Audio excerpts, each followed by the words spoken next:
Hello, my name is Mike and I'm the president of Mike's Bikes. We offer innovative design solutions for cargo bikes, bikes for couriers, commuters, and for people who love to tour. We also offer innovative designs for tools for the professional mechanic and for the amateur who loves to fix their bike. One of the problems that we face, particularly a professional mechanic, when we are doing a partial, let's say, relacing of a wheel or a brand new lacing of a wheel, and we're dealing with rims that are modern. How do you take a nipple out of a rim that has a profile depth larger than the length of the nipple? Getting the nipple in or out is a problem. Our fingers are too big to get in there. Often needle nose pliers are too tight to the hole is too small. And we often end up dropping the nipple inside the rim, which takes a lot of time. And this becomes a problem when we're lacing a new wheel from scratch, or we're doing a partial relacing, or completely outfitting new nipples onto existing spokes and an existing rim. So let's get started. We've invented one tool, the nipple installation tool that I call it, and the second, which is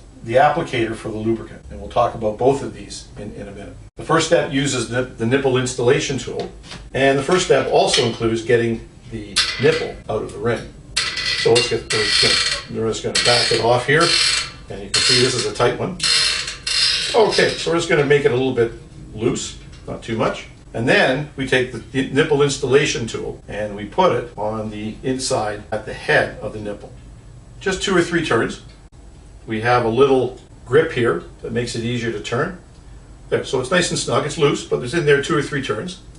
And then we start backing off the nipple. Every turn by which we unwind the nipple from the spoke winds the nipple onto the nipple installation tool. So there's no possibility of either jamming or losing the nipple. And when it comes loose, voila, here it is. So we're able to get it out, and by the same method in reverse, we're going to put it back in. So let's assume that we put our new nipple back onto our nipple installation tool. So we'll need a little bit of grease. Every mechanic has their own method here.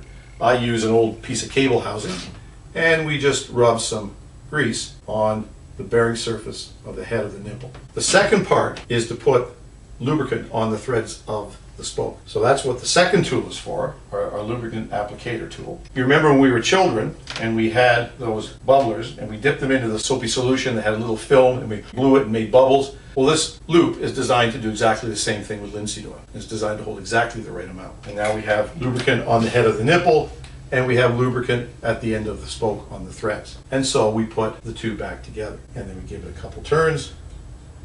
For every turn by which we wind the new nipple back onto the thread of the spoke is the same number of turns that winds the nipple off the nipple installation tool. And again, we get a perfect transfer. And the spoke is tightening, and it'll just come right off. That's that. So we're able to pull a nipple out of a rim of any profile depth and put it back. It's repeatable, it's consistent, and reliable. At Mike's Bikes, these tools are available. Please visit our website. If you have any questions, we'd be happy to answer them, and we look forward to seeing you at some point. Thank you very much for listening. Bye-bye.